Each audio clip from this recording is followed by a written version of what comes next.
MTV news Kannada ವಾಹಿನಿಗೆ ಸ್ವಾಗತ. ಕಷ್ಟದಲ್ಲಿ ಇದ್ದಾಗ ರಕ್ಷಣೆ ಕೊಡಬೇಕಾದ ಪೊಲೀಸರೇ ಅಸಹಾಯಕರ ಮಹಿಳೆಯೊಬ್ಬರ ಮೇಲೆ ದೌರ್ಜನ್ಯ ಮಾಡಿ ಬೆದರಿಕೆ ಹಾಕಿರುವ ಅಮಾನವೀಯ ಘಟನೆ ಹಾಸನ ಜಿಲ್ಲೆ ಅರಕಲಗೂಡು ಪಟ್ಟಣದ ಬ್ರಾಹ್ಮಣರ ಬೀದಿಯಲ್ಲಿ ಜರುಗಿದೆ. ಸಂತ್ರಸ್ತೆ ಅರ್ಪಿತಾ ಅವರು ನ್ಯಾಯಕ್ಕಾಗಿ ಕಣ್ಣೀರು ಹಾಕುತ್ತಾ ಆಸ್ಪತ್ರೆ ಮೆಟ್ಟಿಲೇರಿದ್ದಾರೆ. ಹಾಗಿದ್ರೆ ಘಟನೆ ಆಗಿದ್ದಾದ್ರೂ ಏನು?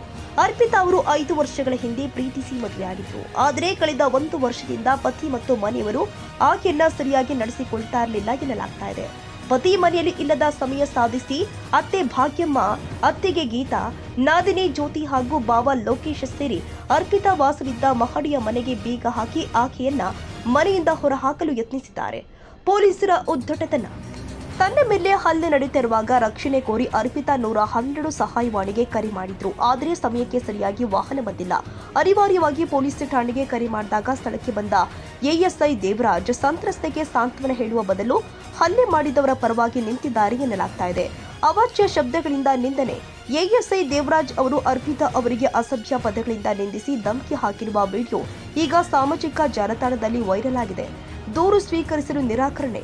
ಹಲ್ಲೆಗೊಳಗಾಗಿ ಠಾಣೆ ಮೆಟ್ಟಿಲೇರಿದ್ರೂ ಕೂಡ ಎಎಸ್ಐ ದೂರು ದಾಖಲಿಸಿಕೊಳ್ಳಲು ನಿರಾಕರಿಸಿದ್ದಾರೆ ಎಂದು ಸಂತ್ರಸ್ತೆ ಆರೋಪಿಸಿದ್ದಾರೆ. ಆಸ್ಪತ್ರೆಗೆ ದಾಖಲು. ಸದ್ಯ ತೀವ್ರ ಎದೆನೋವು ಹಾಗೂ ಕೈಗೆ ಆದ ಗಾಯಗಳಿಂದ ಬಳಲುತ್ತಿರುವ ಅರ್ಪಿತಾ ಅವರು ಪಟ್ಟಣದ ಸಾರ್ವಜನಿಕ ಆಸ್ಪತ್ರೆಯಲ್ಲಿ ಚಿಕಿತ್ಸೆ ಪಡಿತಾ ಇದ್ದಾರೆ. ಪ್ರೀತಿಸಿ ಮದುವೆಯಾದ ಪತಿಯೇ ಈಗ ಮನೆಯಿಂದ ಹೊರಹಾಕಲು ಯತ್ನಿಸುತ್ತಿದ್ದಾನೆ. ರಕ್ಷಣೆ ಕೊಡಬೇಕಾದ ಪೊಲೀಸರೇ ಹಲ್ಲೆಕೋರರ ಜೊತೆ ಸೇರಿ ನನಗೆ ಬೆದರಿಕೆ ಹಾಕುತ್ತಿದ್ದಾರೆ ಎಂದು ಸಂತ್ರಸ್ತೆ ಕಣ್ಣೀರು ಹಾಕುತ್ತಾ ತನ್ನ ದುಃಖವನ್ನ ತೋಡಿಕೊಂಡಿದ್ದಾರೆ. ನಾನು ಬಂದಿದ್ದೆ ಸರ್ ಬೈಕಲ್ಲಿ.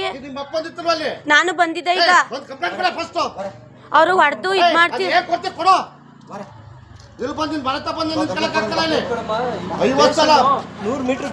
ಸರ್. ಬಂದಿದೆ ಸರ್, ಯಾರು ಇರ್ಲಿಲ್ಲ ಮನೆಯೆಲ್ಲ ಹೊಡೆದಾಕ್ತಿದ್ರು.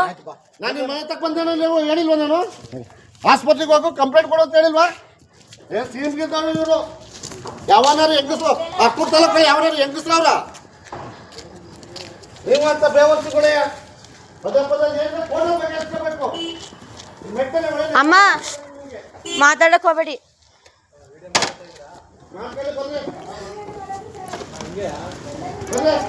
ಕುಮಾರ್ ಏನು 50 ನೀವು ರೈಟಿಂಗ್ ತಗೋಬೇಕಲ್ಲ ಇಲ್ಲಿ ಬಂದು.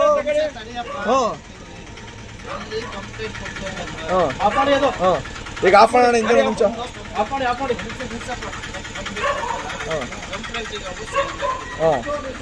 ಅಲ್ಲ ಕಂಪ್ಲೇಂಟ್ ಅವ್ರು ಕೊಟ್ಟು ಸೈನ್ ಆಗ್ತಲ್ಲ, ಹೆಂಗ್ ಕೊಡ್ತಾರೆ ಕಂಪ್ಲೇಂಟ್? ಆಯ್ತು ಹೇಳೋಣ. ಆಯ್ತು ಹೇಳೋಣ. ಆಯ್ತು ಹೇಳೋಣ. ಈಗ ಕೇಳ್ಕತ್ತಿದ್ವಿ ಹೇಳೋಣ.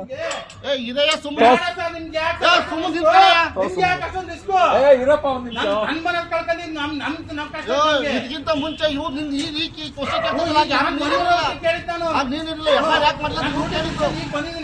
ಅದಕ್ಕೆ ಇವ್ರು ಮಾತಾಡಿ. ಕಂಪ್ಲೇಂಟು ರೈಟಿಂಗ್ ಎಲ್ಲ ವಿಪಕ್ಷನ ಕೈ ಬಂದು ಕೊಟ್ಟವ್ರೆ, ಅದು ಸೈನ್ ಹಾಕಿಲ್ಲ. ಆಯ್ತು ಬಂದು ಆಸ್ಪತ್ರೆ ನೀವೇ ಕಳಿಸ್ಕೊಟ್ರಿ. ಹೌದು ಪ್ರಶ್ನೆ ನೀವೆಲ್ಲ ಸೇರಿ ಆಸ್ಪತ್ರೆಗೆ ಹೋಗಿ ನೀವು ಕಳಿಸ್ತಿಲ್ವಾ? ನೀವೇ ಮಧ್ಯಾಹ್ನ ಆಸ್ಪತ್ರೆಗೆ ಹೋಗಮಂತ ಹೇಳಿದ್ರಲ್ಲ. ಶಿವನೇ ಹೇಳಿ ಆಸ್ಪತ್ರೆಗೆ ಹೋಗಮಂತ ಕಳಿಸ್ಕೊಟ್ರು. ಆಯ್ತು. ಅದಕ್ಕೀಗ ನಾನು ಅವನು ಕರ್ಕೊಂಡ್ ಬಂದು ಕೂರ್ಸಿದ್ದೀನಿ. ಅವರು ಇದರ ಇವ್ರು ಕರೆದ್ಬಿಟ್ಟು 2 FIR ಮಾಡ್ತೀನಿ ನಾನು. ಆಯ್ತು. 2 FIR ಮಾಡ್ಬೇಕು ಅಂದ್ರೆ ಇವ್ರದ್ದು ಈ ಪೆನ್ ಕಂಪ್ಲೇಂಟ್ ರೈಟಿಂಗ್ ಅಲ್ಲಿ ಕೊಟ್ಟಿರೋದ್ರಿಂದ ಈ ಪೆನ್ನಿಗೆ ಸೈನು ಅಗತ್ಯ ಇದೆ. ಆಯ್ತು. ಅದು ಕಂಪ್ಯೂಟರ್ ಅಲ್ಲಿ ಈ ಸೈನ್ ಅಗತ್ಯ ಇದೆ. ಆಯ್ತು. ಅದಕ್ಕೆ ಕಂಪ್ಲೇಂಟ್ ಕೊಟ್ಟಿದ್ದಾರಲ್ಲ, ಅದಕ್ಕೆ ಆಟೋ ಕರ್ಕೊಂಡ್ ಬಂದಿದ್ದೀನಿ. ಕರ್ಕೊಂಡ್ ಹೋಗ್ಬಿಟ್ಟು ಸೈನ್ ಹಾಕಿಸ್ಬಿಟ್ಟು ಕಳಿಸ್ಕೊಡ್ತೀನಿ. FIR ಮಾಡೋದ್ ಬೇಡನಪ್ಪ, ಕೊಡಿ ನಂಬರ್ ಸೈನ್ ಹಾಕ್ಸೋದು ಕೊಡಿ. ಅಲ್ಲ ಅರ್ಜಿ ಹಾಕ್ಸ್ಬೇಕು ಆಗಿದೆ ಕಣ್ರಿ. ಇಲ್ಲಿ ಅವರಿಗೆ FIR ಮಾಡ್ಬೇಕು ಅಂದ್ರೆ ಕೊಟ್ಟವ್ರಿಗೆ ಸೇಡಪ್ಪ ಇದೆ.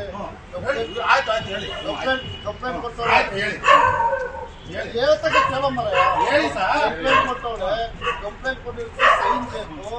ಈ ಪೆನ್ ಸೈನ್ ಐತೆ, ಈ ಪೆನ್ ಸೈನ್ ಹಾಕ್ಬೇಕು.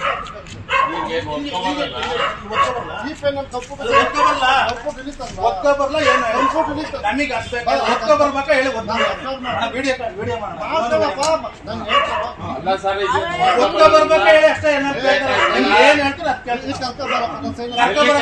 ಎಲ್ಲಿ ಕರ್ಕೊಂಡ್ಬರ್ಬೇಕು ಹೇಳಿ.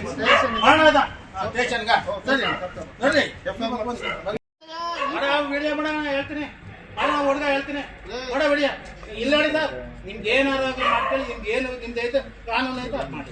ಬೇರೆದೇನು ಕೇಳ್ತಾರ, ಅಲ್ಲಿ ಬರೋಕ್ಕಾಗಲ್ಲ, ಇಲ್ಲಿ ಏನಾಗುತ್ತೆ ಅಲ್ಲಿ ಮಾಡೋಕ್ಕಾಗತ್ತೆ ಮಾಡಿ, ಇಲ್ಲ ಆಗಲ್ಲ ಅಂದ್ರೆ ಹಿಂಗೆ ಐತೆ ಬರ್ಬಿಟ್ಟು ಕಳಿಸಿ. ಅದು ಬೇರೆದೇನು ನಿಮ್ಮ ಕೈಲಿ ಏನಾಗುತ್ತೆ ಅದು ಮಾಡಿ ಸಾಕು. ನಮಗೆ ಗೊತ್ತಿಲ್ಲ, ನಾನು ಒಟ್ಟೊಳ್ಳಿ ಸರ್.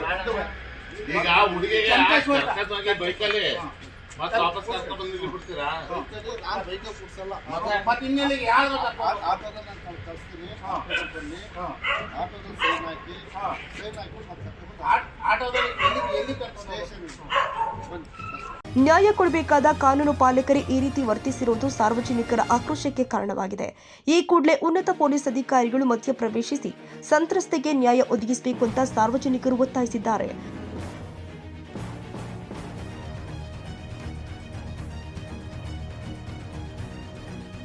ತಾಜಾ ಸುದ್ದಿಗಾಗಿ MTV ನ್ಯೂಸ್ 24/7ಗೆ ಸಬ್ಸ್ಕ್ರೈಬ್ ಮಾಡಿ ಮತ್ತು ಬೆಲ್ ಐಕಾನ್ ಅನ್ನು ಒತ್ತಿ. ತಪ್ಪದೇ ಲಿಂಕ್ ಶೇರ್ ಮಾಡಿ.